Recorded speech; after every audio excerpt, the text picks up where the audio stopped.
You're not getting any younger, so hydrate like it's your side hustle.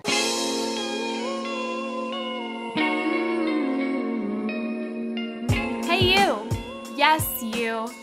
Welcome to the You're Not Getting Any Younger podcast, a podcast for people who want to disrupt their lives for a good reason, to make it count.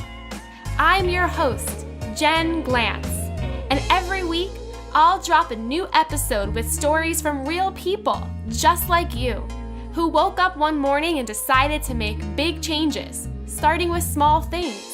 We'll cover topics like entrepreneurship, love, failure, and self-care. Hey, you're not getting any younger, so let's make this an adventure. Ready?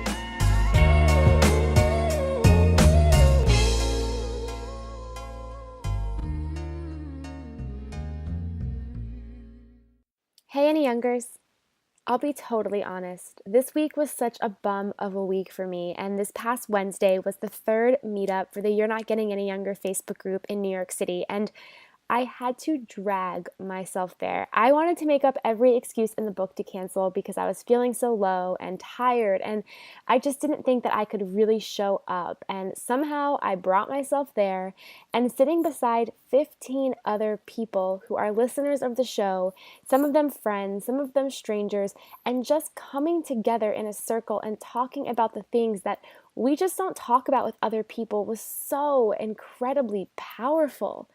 It was interesting because to everyone, all of us, we were strangers practically.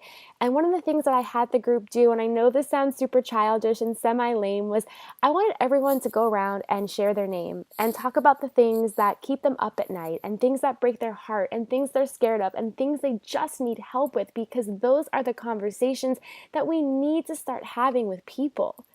One of the things I try so hard to do, but sometimes I get scared too, is to have those conversations that go past, hey, what the weather is, and how was your day, and what do you do for fun, and really truly dive into the core of the human you're staring into the eyes of and find those similarities and make sure they realize that they're not so alone, because we all have our struggles, we have our monsters, we have our problems, and it's time that we talk about them.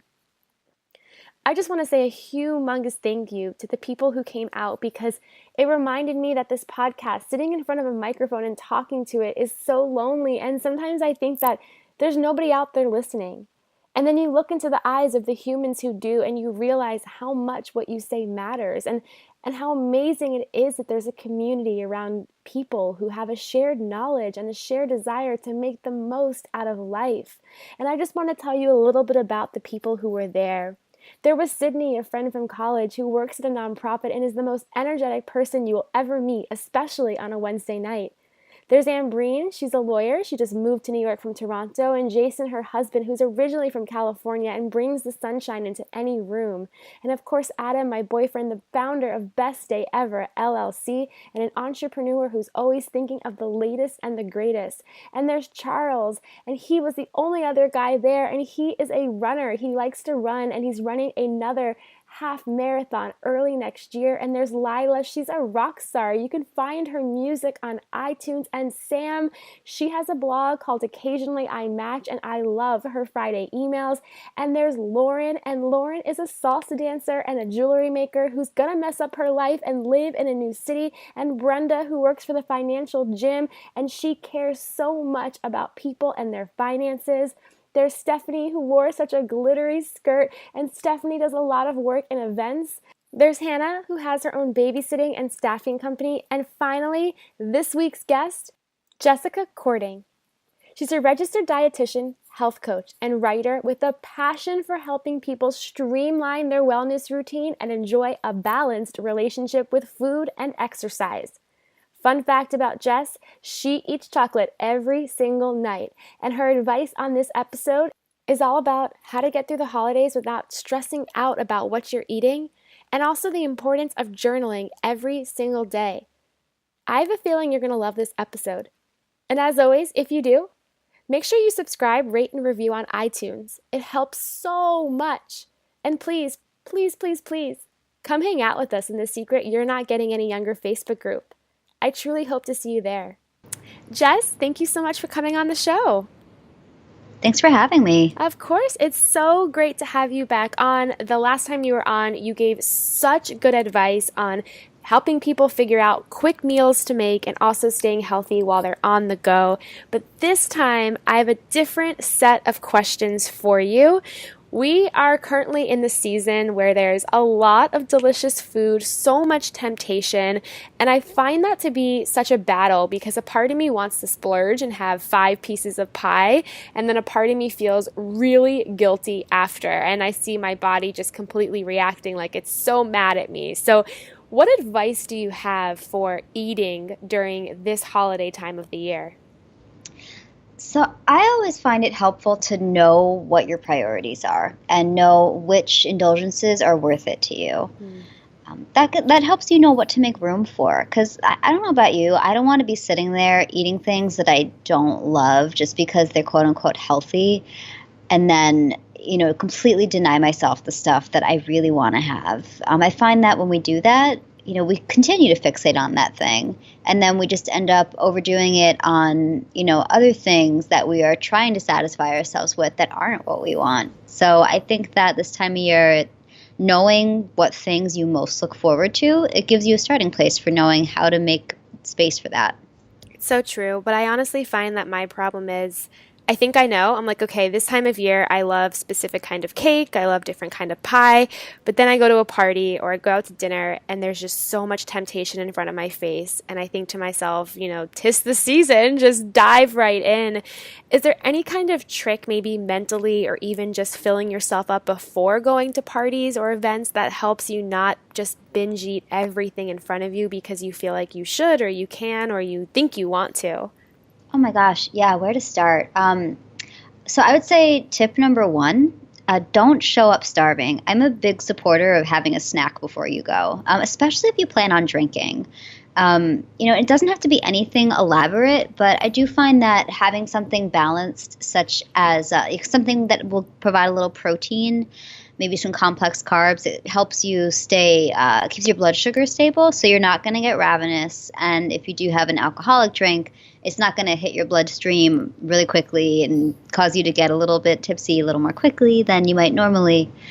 So that could be something like, some yogurt with some chia seeds or berries, depending on your preference. That could be a piece of fruit and some nut butter, half a sandwich. I know you're a fan of pizza, Jen. A slice of pizza, as long as it's not like a pizza that's like the size of your head, like a little piece of pizza totally can be a snack if you need it to be. Even like a cup of soup. A lot of times we don't think about that, but especially if you're like, I know here in New York City, we're often out and about and there's a million places to duck in and get a cup of like minestrone soup. That totally works as a good pre-party snack. I love that you're using the word snack and saying that because I feel like there's so many health coaches out there and people out there who advise you have 3 meals a day only, you're not allowed to snack, don't give in to that. And I'm thinking to myself throughout the day when I try to follow that, I'm really hungry right now. I want to have a snack. So I'm really happy that you're telling people to eat snacks, to bring snacks back into their life. And I think that's such a great technique to remember as well, not to show up hungry, because I know I show up and I haven't eaten in hours and I just start eating literally a bowl of Cheetos because I'm just so hungry. What advice do you have for people? And this has happened to me so many times where I go to a holiday party or I have a wonderful weekend eating what I want, and then Sunday night, Monday, I feel so bad about myself. I feel so bad about what I just did. What kind of foods are good recovery foods? So if people say, you know what, I'm going to start over, I'm going to start clean on Monday, what are some of the things that they can dive into to just reset? Yeah, so I find one of the most common complaints after an indulgent weekend, or even like I know is after 30, I definitely started feeling like an evening out a little bit more than I might have in my 20s. Where if you wake up feeling kind of bloated, you want to make sure that you're consuming plenty of potassium-rich foods to help counteract that. So that could be things like some of my favorite high potassium foods are avocado, dark leafy greens, tomato, sweet potato, bananas. You could make a smoothie with some coconut water, which is also really high in potassium, with like some banana, some spinach in there. You can throw in some avocado, whatever you like. Or you could make some avocado toast with the sliced tomato on it, maybe add an egg. Those are all just some examples of some balanced meals that they're going to kind of get you off on a good track. I mean, one, it's going to help introduce some of those high potassium foods, but it's also going to start your day on a balanced note. So you have stable energy, stable blood sugar. So if you want to just kind of be like, you know what, I'm not going to beat myself up. I'm just going to go to the gym, have a normal workout, go about my day, get kind of back on the normal human train and not feel guilty about it. You have that stable blood sugar to support you. I find that when we beat ourselves up after, engaging in whatever type of behavior we said we weren't going to, or like we don't feel so great after a weekend, the temptation to beat yourself up is enormous. But we are so hard on ourselves. And I think that when we shift our mindset from dwelling onto what we don't like and move it more towards, okay, well, what can I do to feel great? I find that that is a much better approach that we tend to enjoy a lot better. So true. And one of the things I love about you that I feel like you mentioned last time and I read about you in your bio is that you say that you openly eat chocolate every single day. And I am so happy that you say that. So talk to us about how you make the choice to do that and why you're not ashamed of doing that.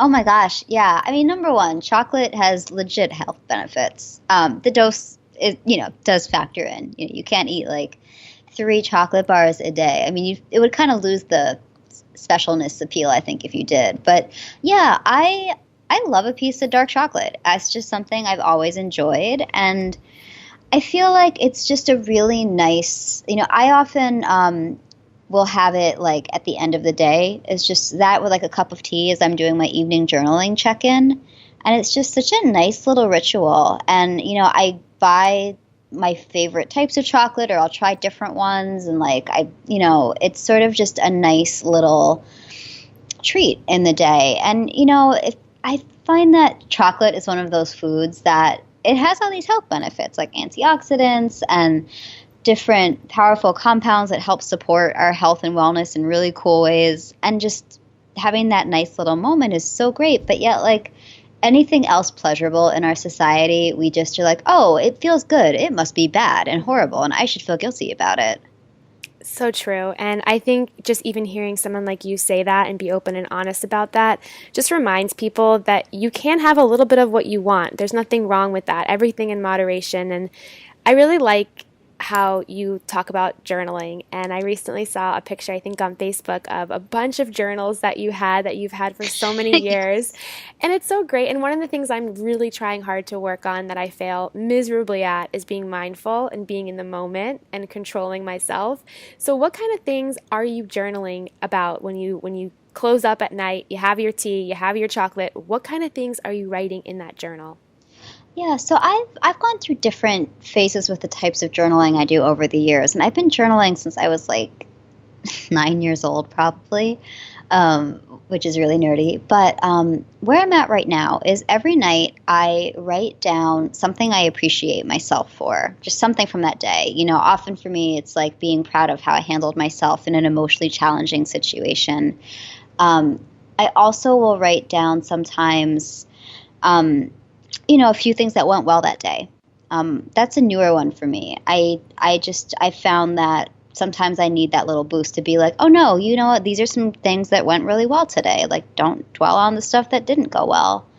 I sometimes will make a note of something, a choice I made, or something that I did that maybe didn't serve me so well. Just so that kind of, just something to reflect on and like, how could I handle that differently? But I'll also just like write down like just a nice thought for myself. Sometimes I'll write the same thing over and over for, many nights in a row. Sometimes I'll go through phases where it's different little things that I feel like I need to hear. But I've just found that those are some nice ways to sort of wind down for the night and just sort of clear my head from whatever might be still in there and chattering that I need to just kind of put to bed for the night. You're so right. And I used to do this years ago. And I remember I did it for an entire year straight. And then on December 31st, on New Year's Eve, I went back to the beginning and I read through my year. And it was just so powerful to see how much changed and how much I grew. And it was really just a remarkable thing that I regret that I stopped doing. But do you ever go back and look at progress? Or do you feel like when you're writing these things down, when you write about what you're proud of and what you've accomplished, even just that day, even if it's small, do you find that that also sets into your mind and then makes carries on the next day and changes your behavior? It can. I find that I journal about a few minutes in the morning while I'm eating breakfast, and then again in the evening. And I found that the morning journaling is so powerful for helping me get into the day with intention.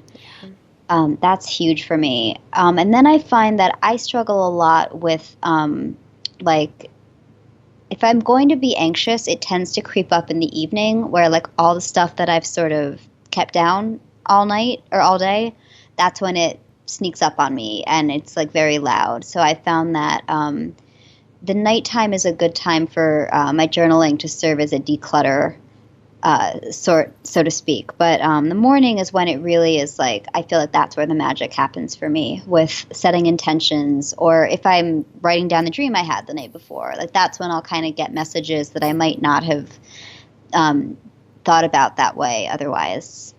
I think just being mindful in general is so important, and having something to keep you accountable, even if it is a journal that you write in privately, is so powerful in this day and age when we overshare a lot of things on social media and we filter a lot of things and we make our lives look a lot better than they are. Another thing I wanted to ask is, with holiday times, a lot of that comes with mixed emotion. It comes with people feeling depressed.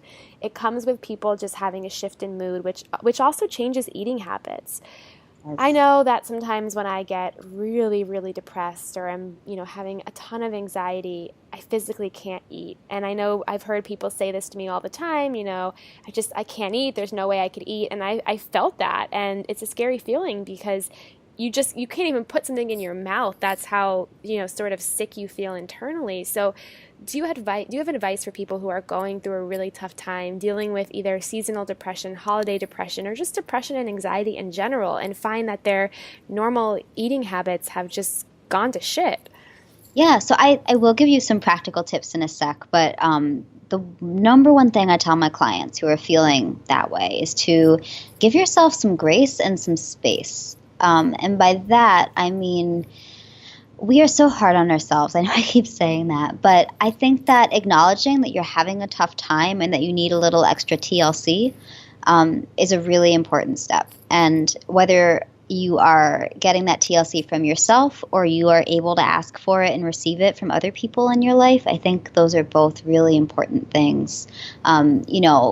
Being able to turn the dial on your own, turn your own dial, so to speak, with your energy, but also knowing how to ask for what you need are both really powerful things. But also giving yourself some space. I find that when we're dealing with a lot of stressful things, or if like during the holidays, for example, a lot of people were around more people than we might usually be, or we might feel overwhelmed. So I find that carving out time to whether it's time for reflection, like journaling, whether it's time for self-care, whether that's like canceling a plan that you really don't need to, show up for, and having a night in, things like that can be really valuable. But in terms of seasonal depression, there are different nutrients that are involved in that. Do you want me to dig into that a little bit? Oh, of course. I would love that.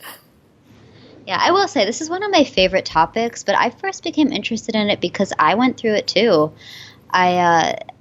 We especially when we live in areas where it's dark a lot of the time, during this time of year, for example, one of the number one brain chemicals that impacts our mood is serotonin, which is a mood-regulating neurotransmitter. And what I see happen a lot during the darker months is carb cravings really kick in for a lot of people. And it just freaks them out. They're like, why am I craving carbs? I'm not supposed to eat carbs. Number one, carbs are not evil. It's okay to have some carbs. We actually need them. And one of the reasons that we need carbohydrates is they're a really essential part of serotonin production. So when we are having lower levels of serotonin, when we are having less exposure to sunlight, another thing that impacts serotonin production, our serotonin levels, they take a dip, and our body responds it shows up for us, many of us, with carb cravings, because that's our body's way of saying, hey, I need some help here. I need to make some more serotonin stat. Like, give me some freaking pizza. Our body's really smart. It tells us what it needs. And that doesn't have to be pizza. I mean, I hear all the time from clients if it's like pasta, mashed potatoes, but very often it's very carb heavy foods that people find themselves gravitating towards this time of year. And that is one big reason why. And just because we often tend to be a little lower energy, and that's another, our body needs glucose to make energy. So it's not mysterious, or you're not wrong to be craving carbs. But some other things that are really important and can help a lot. I was actually just talking with a friend about this on Monday. He was saying that he's just been really tired and, kind of feels a little more like prone to just feeling down. And we got on the topic of vitamin D, because that's another nutrient that is really tied into our mood, our cognitive function. So this time of year, if I'm working with someone and they're saying they feel really fatigued, they just feel like they can't think straight, they feel really down, I will ask them, like, well, when did you get your vitamin D checked? Or, are you getting enough sunlight? Are you on a D supplement? Because very often when our vitamin D levels are low, we're going to feel kind of bummed out, tired, like we can't think clearly. So that's something that a simple blood test at your doctor can identify. And omega-3 fatty acids have been shown to be helpful as well for counteracting seasonal affective disorder, and sometimes the stress that comes up during the holidays, and like everybody's favorite stress hormone, cortisol. There's a really cool research about the impact of omega-3 fatty acids on cortisol as well. But some really good food sources of vitamin D. So a lot of like oily fish like tuna, salmon, mackerel, sardines, one of my favorites. I know that's weird, but and also with the omega-3s in a lot of those same fish. But you can also get a little bit of vitamin D and omega-3 in eggs. But if you are a vegetarian or you don't like those foods, there are supplements available as well. Yeah, I'm writing these down because I feel like I need to overdose on both of these things right now. I feel like most people who live in a cold climate are vitamin D deficient. I know every single year I go and get checked, and that's the first thing the doctor calls to tell me is that, hey, another year, another deficiency in vitamin D, and I don't do anything about it. Yeah, it's something that is so common, but yeah, I almost feel like because it's so normalized, we are less motivated to do something about it. Correct, because it's almost like a joke. It's almost like everyone that is deficient in vitamin D. You're like part of that club, but no one does anything about it, Yeah, it's just a fun thing to talk about at parties. Right. I'm going to start I don't know. I don't know what you t-shirts. talk about at parties. I don't go to parties, that's why. Well, because we're all too tired. I know. I'm sitting here right now thinking I'm trying to kick coffee. I just feel like coffee's probably not good for you. I don't know. Tell me if that's true, but I'm just trying not to drink it anymore. And I didn't have it today, and I'm just feeling like I could go to sleep right now, and it's like only 4 o'clock for the rest of the day. Is coffee something that people should kick out or keep in their diet? So I think that your relationship to coffee and the amount you're drinking are the key things to look at. From a research standpoint, it's been shown that, up to about 400 milligrams a day is considered safe. And, moderate doses can actually have some benefits when you're looking at things like exercise endurance, cognitive function, even, risk of certain illnesses. But, some of us, 400 milligrams might sound like a lot to some people, but it might sound like nothing to somebody else. Like in a grande drip coffee from Starbucks, you're looking at like almost that in just one grande coffee because they brew a really strong cup. But like a shot of espresso, that's like 75 milligrams, interestingly. So I think also too, just kind of looking at like when I was an intern in the hospital, and then actually well into my clinical career, I was drinking like the equivalent of probably like 800 milligrams a day. It was not good or sustainable. Like I ended up with wicked insomnia and like heart palpitations, and I was so in denial. It really took like going to my doctor and her being like, "How much coffee are you drinking?" I was like, "Oh, yeah." Got it. Makes sense. That's so true, and it's something that I just have tried my whole life never to rely on. But I find during tough times, it's your best friend because you're like, oh, this makes me feel like I could get through this day, you know. So it's definitely a love-hate relationship. But I'm gonna go get me some vitamin D and start to take that. The final type of question I want to ask you about eating and diet is holiday season is also a time when a lot of people travel. They're on the go. What suggestions do you have for people who are on the go to stay healthy? So I'm a big supporter of nourishing your gut health, especially if you're on the go. Actually, the stuff we were talking about seasonal depression, it's also good. Maintaining good gut health is also really helpful for supporting our wellness when we're traveling. So our two things that are happening. We have like kind of, I like to call it a second brain in our gut. There's just so much that happens in our digestive tract. There's a term for it called the enteric nervous system. There's just all this, but basically our gut and our brain, they talk to each other. And so that way when we are eating foods and doing things that help support a healthy digestive system, it's also really good for our mental health.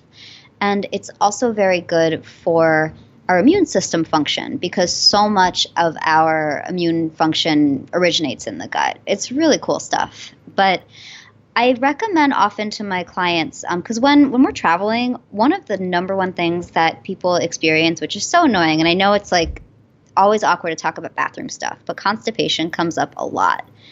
And even if that's not your issue, you're exposed to a lot more germs and you're also probably eating foods that are a little bit different than your normal and you're just out of your routine. And sometimes that can be really rough on our immune system, our mood, our energy. So I do recommend to my clients that they take probiotic supplements when they're traveling. Or if they don't want to take probiotic supplements, just make sure they're eating some kind of fermented food every day, like yogurt, kefir, kimchi, sauerkraut, drinking kombucha tea, whatever works for them. I've just found that like shelf-stable probiotic supplements that have a few different types of bacteria in them are just a more user-friendly way to just keep it consistent. I also do tend to recommend if someone struggles with constipation when they're on the road, or for women in their cycle, like during like their right before their period and like through their period, I do tend to recommend a magnesium citrate supplement. There's a powder from a brand I really like called Vitality Natural Calm, where you just mix it with warm water. But that's also really helpful for maintaining regular digestion if you do struggle with constipation. Whether it's because you're traveling or for women, like during certain parts of their cycle. But it's also because magnesium acts, it's sort of like nature's muscle relaxant. It's also helpful if you suffer from things like tension headaches, or you have kind of some like aches and pains from like lugging heavy bags, or you're just feeling stressed out and tense and you're holding it in your muscles.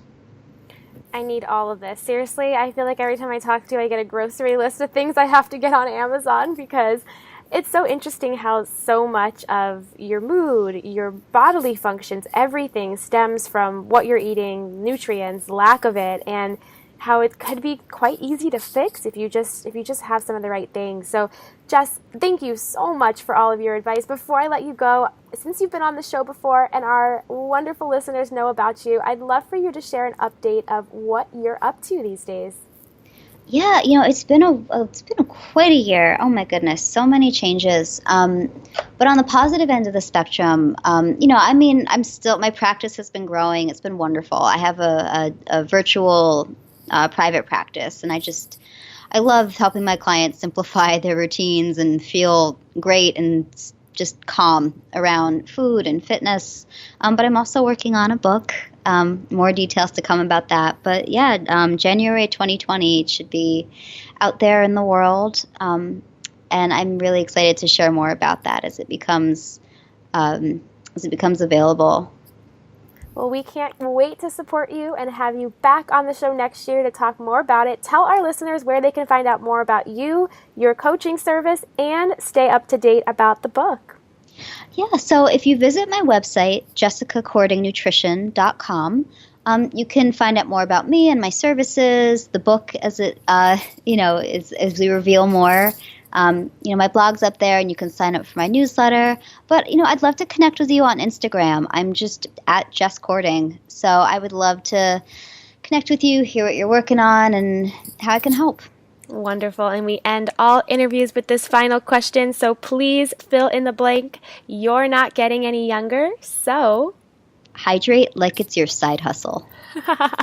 I love it, Jess. Thank you so much again. I really appreciate having you on. Thank you for having me. It was so great to talk to you again. Hey, you. Thank you for listening to the You're Not Getting Any Younger podcast. There are hundreds of thousands of pods out there, so thank you for listening to this one. You can find the show notes for this week's episode up on our website, anyyounger.com. Subscribe, rate, and review the You're Not Getting Any Younger podcast on iTunes so that other ears around the world can listen too. Oh, and join our secret You're Not Getting Any Younger Facebook group, where over 1,000 people are talking about how to disrupt their lives, for a good reason, to make it count. Until next week, all my love, Jen Glantz.